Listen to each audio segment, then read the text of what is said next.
Welcome back to the podcast. It's been 5 to 6 months. Yeah, I think bro. our last one was May, so we're back into it. We've been... Busy? Have we? Yeah, not really. So, just get back into the usual training-wise. We sort of keep it all the same as usual. Yep. Feel like we're at a good level, though. We do the same shit all the time. Yeah, those bench sessions are working, bro. And I just feel like, the Tuesdays and Thursdays, especially with those heavy Thursdays, has been helping the Tuesdays, which is where we get our bang for buck. Those DS50s are our favourites, and we've been doing them pretty solid for the last 4 years now. Yep. And we're pushing, like today we did that 120, 450 reps, and that felt relatively easy. Yeah, like that's used to be at like 100 level way. Yeah. So it's sort of slowly but surely ticking along. And then what we're doing at the moment, our Tuesday is like a volume day. Yep. And then our Thursdays, we go a bit heavier and just max out reps. Yeah, just to feel what it feels like to push heavy. Like I did like the other week, that 180, and it felt relatively good, even regardless of which is what we're going to go into, like the injuries. But even regardless of that, it still felt like I could move it. You know what I mean? And then you sort of get that contrast because we do the volume Tuesday and then we go heavy. And then when you feel like that heavy weight, then you go back to that volume weight, which is lighter. Mm-hmm. And then it feels lighter because the Thursday you've been lifting heavier. Yeah. So that's sort of the approach. I think it's good for that drop set mentality that we have as well. You know, going up to that 160, then doing 140 for max, then doing 120. And then, like you said, when you go back to that Tuesday, the week after, and you're getting underneath 120 or 130, it just feels like you can do plenty of reps there. Yeah. And then just breaking that up into 5 sets of 10 is where we're finding that joy. And then we can do it takes us 45 to 60 minutes. Depends how we muck around in between sets. Like we're not going super hard while those first sets are timed. Then we can take our rest periods between whatever the mechanical and just how we feel it out. We're only doing 4 things. Yeah. Besides the Thursday, the warm-ups, those warm-ups that you introduced, they've been the best thing that we've done, I think. Yeah, I feel that really sets the back, right? Yeah. For the bench session. Like I feel strong. That's why I feel very confident getting underneath that weight too, because you're warm. Like the scaps are locked and loaded, the lats are pretty much turned on, and like I said to you before, the only thing that I need to work on now is the elbows and the triceps. But you feel good when you go into that Thursday heavy lift. And from a non-powerlifting point of view, like it's pretty good volume and strength-wise. Yeah. Ticking things along without doing like super programmed or controlled and variations. Yeah, and because it works for us, bro, it's easy to coach too. Like I've given it to a lot of the guys that have been on the rugby league programs, and it's just bang for buck, man. Like you can't go past that sort of strength, and to do it. It's easy to coach as well from this standpoint, because it's like, oh, I need change ups. No, you don't. I've done the same thing. I mean, this guy's done the same thing for the last 3 to 4 years. What makes you different? You know what I mean? Unless you're in that high professional elite sort of sport, like you don't have to worry about that, bro. Just get strong. I think also it's easy mentally to get through. Like you don't have to worry about too much. Yeah. Like you don't have to worry about any sort of eccentrics. You're just there, put the timer on, and you just know you got to go. Go, bang, 5 minutes, pull off the weight, go to the next thing, the mechanical drop sets plus the push-ups, and then chin-ups and dips, bro. You just know you have to go hard and you know what to do. Sometimes like people over-program. Yeah.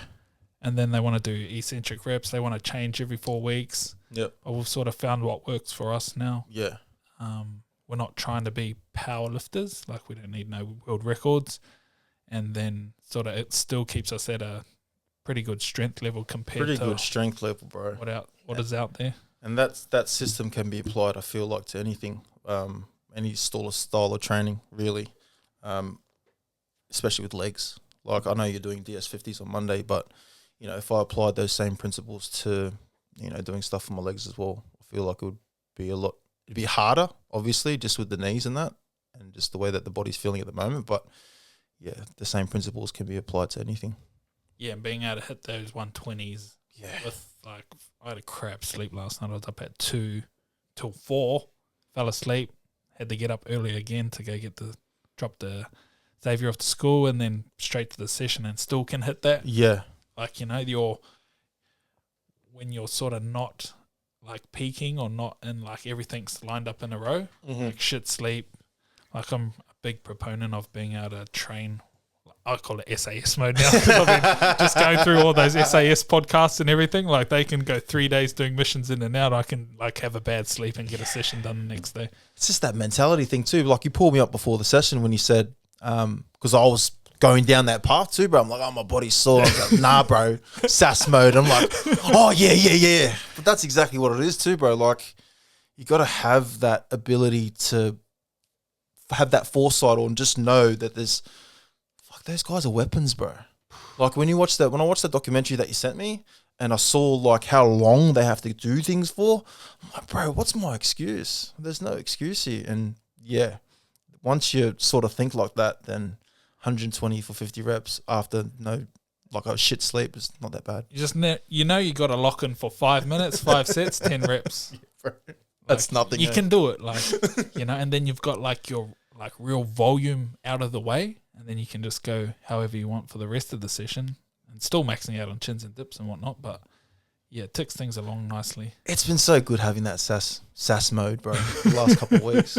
Because like you go through slums, bro, especially in winter, and you're like, fuck, I hate winter, blah, blah, blah. And then you just like listen to that whilst you're going on a walk. You feel like a fucking animal, bro. Yeah, I listened to all the selections from each different country and all the things that they do. Even like the those ones where they torture.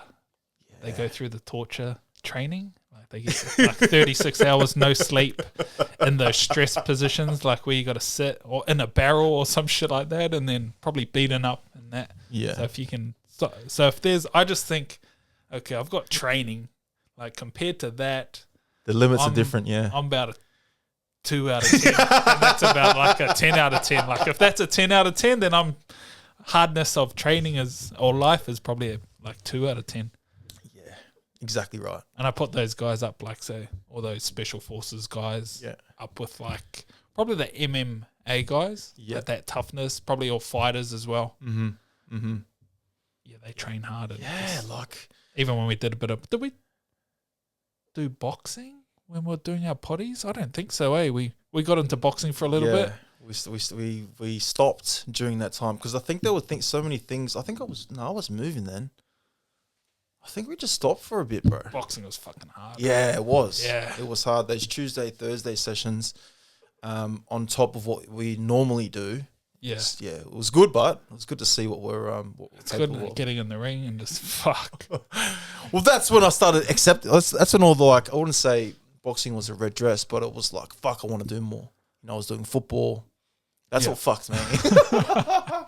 Oh, God, doing footy and doing the knee. Oh, that's the what, knee, yeah. Yeah. Fucked you. That's what that happened during that time. And then the elbow. Fuck, you were punching it, bro. I still remember it. You were punching and my elbow just went bang. And I went, oh, bro, what the fuck? And then it just came back. And then I was in rehab mode. I've been in rehab mode for fucking last 5 months. Yeah, so that will go into our next, which was our injuries. So yours was the elbow. Elbow, the knee. From footy, someone landed on you. Yeah, but now the other elbow, like I'm just trying not to get ahead of myself and self-diagnose, but it's related to footy. You know, when I was, because as everyone knows, when you've got a football in your hand, you're trying to bump people off. You know, the first thing that sort of goes is your elbow if you're like, you know, going hard into contact, and that's what it feels like that sensation there, just like time and time again over the years.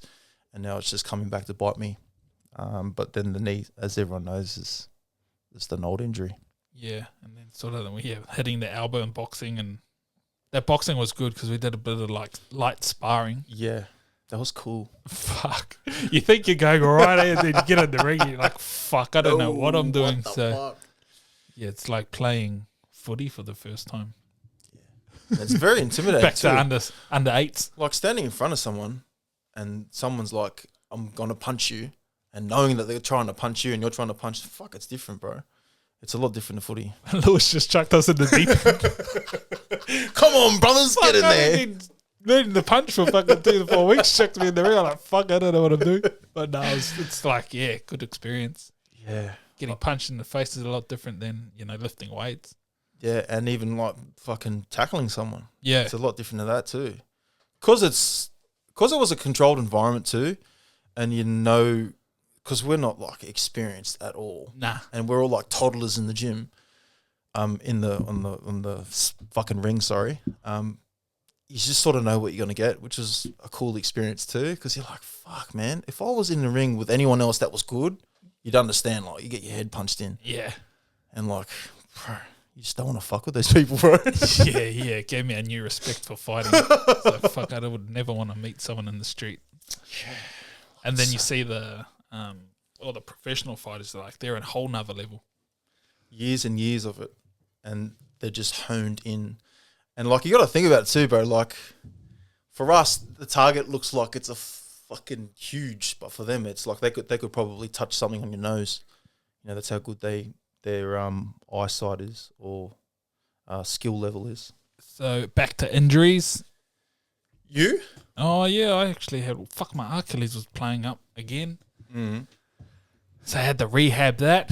I think I was running and I was going good, and then sort of that kicked in. How was the calf series? Sorry to cut in then, but the calf series that you were doing, bro, because you were going hard on that. I was going hard on calf work, Achilles work, so just the short calf and standing calf. But just being consistent, doing a lot of the ISO holds. I like the ISO holds for anything like tendon. I just smash like minute holds. Yeah.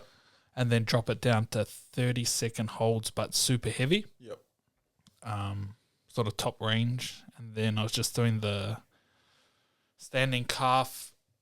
How did it go? I'd do 10 eccentrics on the bad side, 10 normal reps on the good side, and then 10 3-second pauses at the top with like a little bit of a lower, and then just go. I don't know. I think calves work better with just heaps of volume. Heaps of reps instead of doing heavy, shortish type reps. I'd rather go a lot of volume.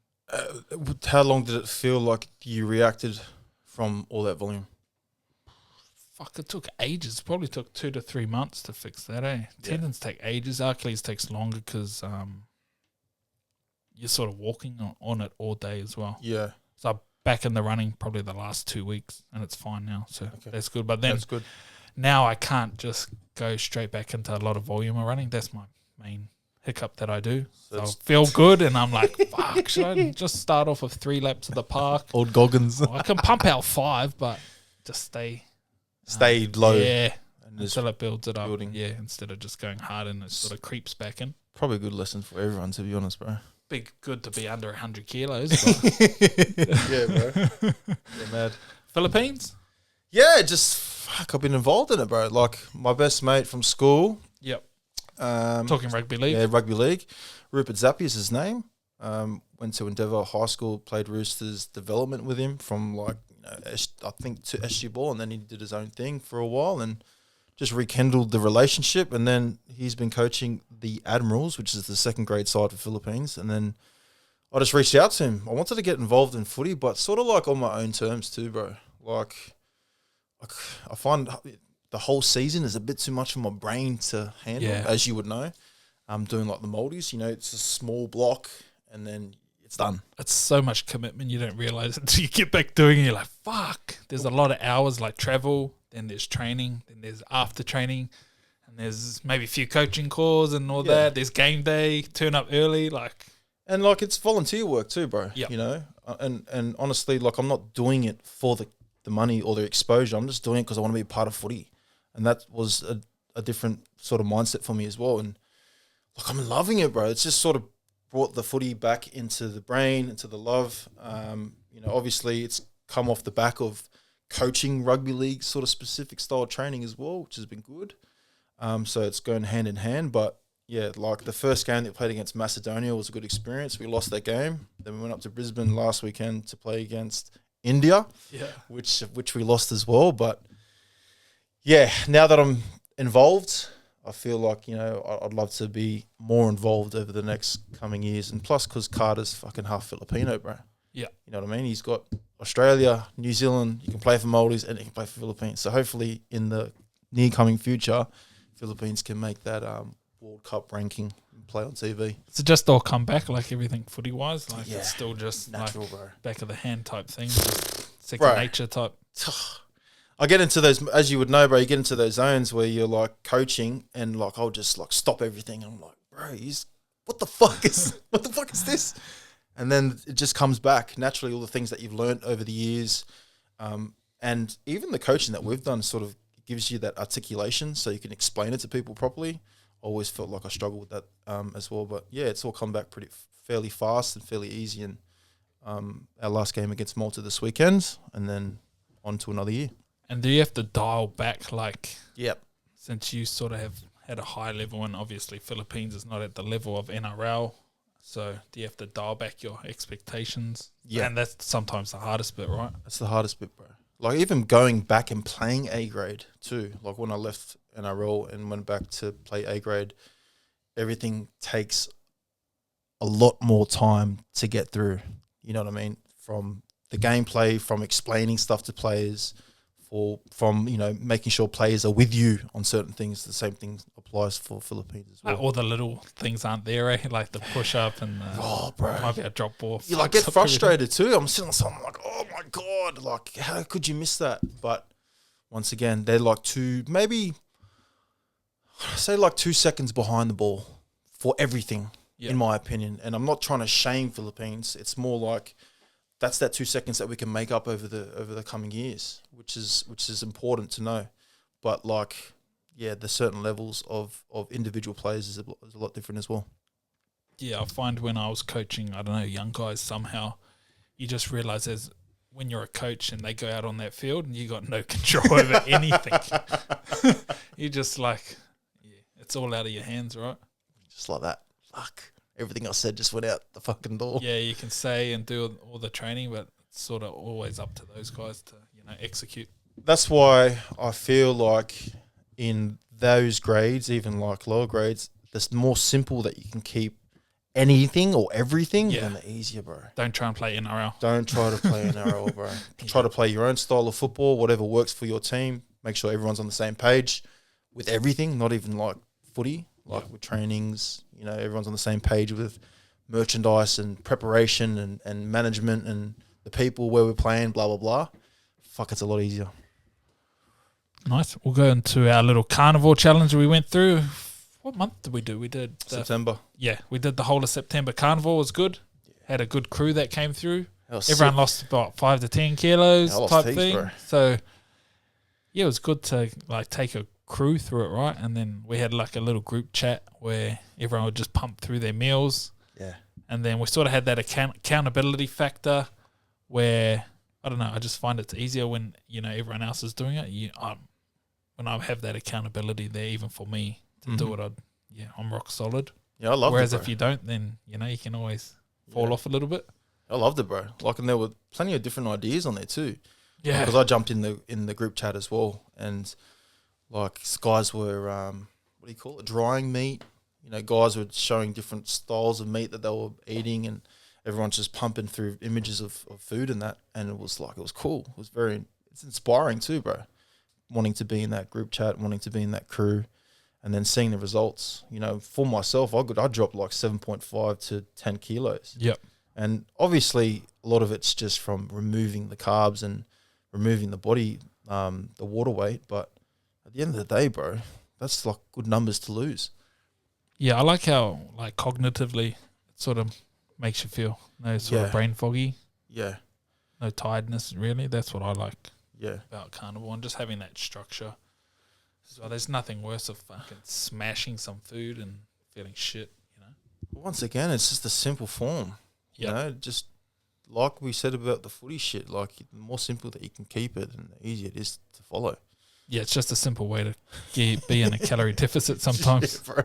It's just you just can't eat those nice things in the cupboard. Yeah, that's it, man. And can't have 10 biscuits. You do it for fucking 30 days, bro. You can drop 7 to 10 kilos. Yeah. Like I did, and I felt grouse.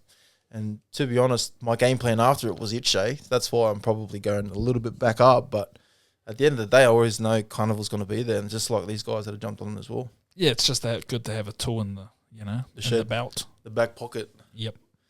Stop being lazy cunts, basically. What was your go-to meal? Mine was always the mince. It was the same, bro. Steak and eggs. Yeah. It's just simple for my brain. And it takes me 5 minutes to make. Put on the barbecue. grab a steak, done. And then just chuck 2 eggs sometimes with it. Hey, That's it, bro. it does get boring. Yeah. That's probably the main thing. It's very simple, but I don't know. I like that for me. It doesn't bother me. Like, I just feel like the older I'm getting, bro, the less I want. It's like, fuck. Just cut stuff out. Just a minimalist life. Like, just remove as much shit as I can just so the brain's just like, thank you. Simple life, basic life. Yeah, that was good. We'll go goals for the upcoming weeks, something to keep us accountable. Fuck, I need to dial back in my diet, actually. Same. Fucking horrible. Same. I had birthdays. October's the worst month. I know my son's birthday's at the start of the month, and then there's about 5 birthdays, so just dialing back in. Yeah. That's pretty much, my stuff. That training's good. My wrist is fucked. That's the other injury I got. Just from boxing. Hit the bag, hit the wrong for uppercut. Yeah, mad. But if the shoulder's sorted and the Achilles sorted, so... Yeah, good. Good. So food probably for me too. Once fucking Philippines is done, then I'll have a bit more brain thought. But yeah, just the travels too. Like when I travel up to Brisbane, just goes out the fucking window, bro. Because you're surrounded by footy. You know when you've been around some footy, bro? Yeah. And you go to like cafes and shit and everyone's having like big breakfasts and shit. You're like, I'm going to have one too. Fuck. So just dialing in basically for the back end of this year and 2024. Very business orientated for me. Yo. You know, like I've dropped off a lot on the content side of things and just business stuff. I really want to push that next year. Yep. Sweet. Sweet. Shot, bro. Thank you, bro.